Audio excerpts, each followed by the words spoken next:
Also, I find it funny how William wants Vanessa to be the one to continue the Afton legacy, yet she's reluctant to actually help him, while Michael is willing to do evil things for his father, but he doesn't give him a glance. But why is Michael like this? Didn't the games portray Michael to be the opposite of his father? Didn't they portray him as someone who wants to undo his father's work? Yes, they did. So why are the movies showing him to be a villain who wants to continue his father's legacy? Well, I think it's possible that both of these versions of Michael could have been his motivation at some point in his story. You see, Michael Afton in the movies isn't the only Michael. We also have Mike Schmidt, who is Michael Afton in the FNAF games. The survival logbook proves that, as it shows Mike, the security guard of the FNAF 1 location, not only talks about working in FNAF 1, but also sister location and having the FNAF 4 dreams. The FNAF 4 dreamer hears the FNAF 1 phone calls.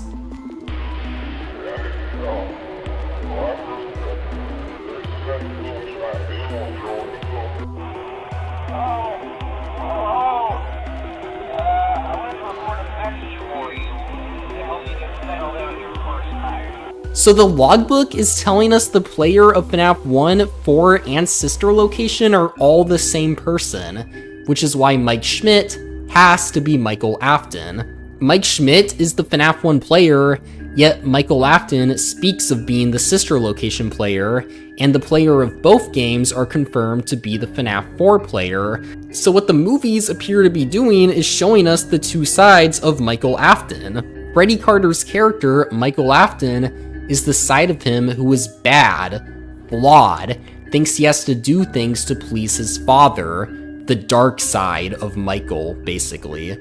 While Josh Hutcherson's character, Mike Schmidt, is who Michael wants to be, the side of Michael who is still flawed, but a more caring person, trying to stop Afton, trying to forgive himself for what happened to his brother in the past. I think that is the most important thing to know about Mike Schmidt in these movies. His entire character arc in the first movie is literally just the plot of FNAF 4. Mike had a younger brother that something happened to. Mike blames himself for what happened. Then he intentionally gives himself dreams about his brother and relives real events. And in a way, Mike is trying to use these dreams to change the past. So why is Scott choosing to split Michael into two characters for these movies? My theory is that he's doing it because of the way Michael Afton's story starts. A mean older brother who gets his younger brother killed. Then there's what Michael in this movie is showing us, which is that he likely starts being evil and working with his father to do bad things. I'm thinking Scott likely just wanted the movies to have a main character who is not a super unlikable person for most of them. Now, I don't think Michael was entirely evil. I mean, look at the scene where he tells Vanessa to come home. Michael practically begs Vanessa to come back. And when Vanessa says no, he looks upset. He looks genuinely sad. But then you see him try to brush it off and say it doesn't matter to him anyway. But the look on his face and tone of his voice gives it away. It does matter to Michael. You watch Michael's scenes in this movie, and you see that he's trying really hard to be a villain, and is ultimately failing at it. Charlotte scares him off when she's let out of the box, and the classics destroy the toys, which pretty much foils his plans at the end of the movie. So with that in mind, what do I think Michael Afton's story arc is in the games? Well, we know from these family photos in the movie that Michael likes being around his father, perhaps wanting attention and love from his father, but he doesn't ever get it. Which could explain why in Sister Location he chooses to watch Immortal and the Restless, a show about a vampire named Vlad who refuses to believe this child is biologically his, even though the show makes it glaringly obvious it is Vlad's kid. Clara, I tell you, the baby isn't mine! Count, I tell you that it is.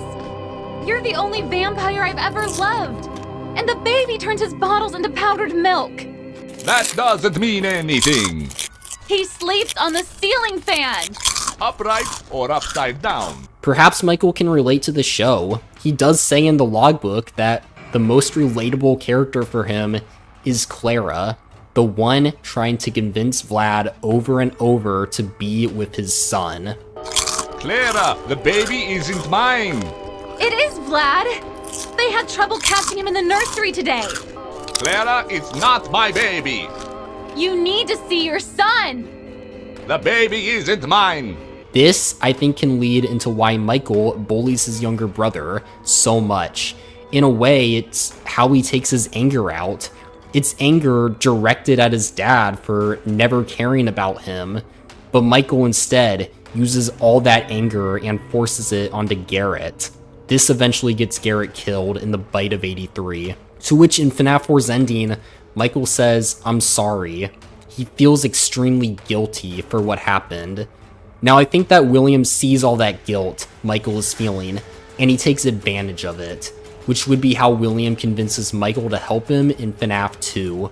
Maybe Michael truly believes, because of what he did to his brother, that it makes him irredeemable. Perhaps Michael believes deep down that he is just as bad as his father. Therefore, he might as well help his dad, because he's at a point where trying to be a good person is out the window. He did what he did to Garrett, and no matter what, he can't take it back. He is his father. This is what I believe Michael's mindset is. Anyway, that could be why Michael works in FNAF 1 as well. However, if Michael is working with his father, then why are the animatronics attacking him? Maybe Afton's manipulation just goes that deep. In Sister Location, we know for a fact Michael is visiting his sister because his father sent him down there.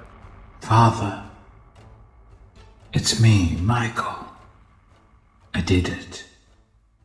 I found it. It was right where you said it would be. Yet, when he goes down there, the Funtimes try to kill him. Ballora, Funtime Freddy, Funtime Foxy, the Biddy Babs, Mini Renas, Bonbon, all of them. And based on these lines from Baby, I remember this scenario. However, there is a space under the desk. Someone before you crafted it into a hiding place, and it worked for him. these exact same scenarios have happened to previous technicians. Yet, we know William wanted Michael in particular to work there. Did William really want Michael to help Elizabeth's soul? Or is this just another instance of manipulation? Using Michael's dead sister to trick him into doing something and then getting him killed? It works too, just not the way William intended. Michael not only died, but he also connected to his sister's soul, which would also mean, in the fourth closet, when William stabs Carlton with Remnant, Carlton's soul ends up in the amalgamation Afton is working on, where he sees the souls of all the missing kids. The scooper is shown to be a Remnant injector, meaning Michael would have been injected with Remnant when he was scooped, meaning it's likely Michael's soul would have ended up inside of the fake happiest day the kids' spirits were stuck in. And since Baby is part of Ennard, then that would mean Elizabeth would be inside the fake happiest day too. So Michael's soul would reunite with Elizabeth, meet the other kids. I believe once he actually sees the amount of suffering his sister went through inside Baby for possibly decades, that I believe could be his breaking point. I don't think Michael enjoys being evil. I mean, even look at him in the movie. He looks mad uncomfortable and even scared out of his mind when he witnesses Mangle kill Alex, which to me implies Michael hasn't really experienced death before. Killing people is just something he's doing because his father does it. William would have watched the way Mangle killed this man in joy. However, for Michael, that is clearly not the case. Anyway, we know Michael's story after Sister Location. His body rots and becomes unusable for Ennard. However, perhaps this is when he decides to break through his father's manipulation.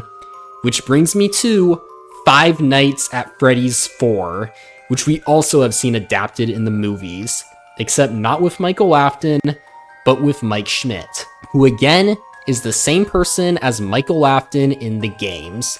The movie is Mike dreaming about his brother's kidnapping, which he has felt guilty about for almost 2 decades, and he is trying to use those dreams to, in a way, change the past.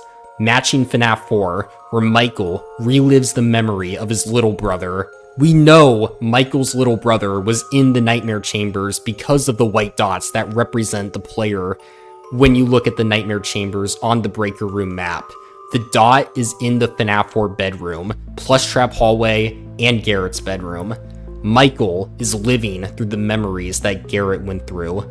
The movie takes it a step further, showing the kid's spirits go into Mike's dreams, which to me says that the nightmare animatronics in FNAF 4 could actually be the spirits of the kids in Michael's dreams. But what about Plush Trap? Well, in Vanessa's dream sequence, William comes after her through a hallway filled with many doors on the side, reminding me of Plush Trap's hallway. Now, it's not literally William in these dreams, but it is Vanessa's memory of her father. So I do think that when Michael dreams the parts with Plush Trap, it's the memory of Michael's father manifesting itself into Plush Trap and forcing Michael to see that part of the real experiments William put kids through. Anyway, in the movie, Mike does end up forgiving himself for what happened to Garrett back then, and I think in the games, Michael does that too, when he locks the box. Perhaps some things are best left forgotten for now. So FNAF 4, I believe, is Michael finally breaking through Afton's manipulation. He is free from his father now. Then, we get to FNAF 3 and Pizzeria Simulator, where Michael is actively trying to stop his father. So I think that is Michael's story arc. In FNAF 2, 1, and Sister Location, he is being manipulated into working with his father. In FNAF 4, he is trying to break through that manipulation. And in FNAF 3 and Pizza Sim, he is now trying to stop his father once and for all. Now, I actually think Michael's story continues beyond Pizza Sim, but that's for another video.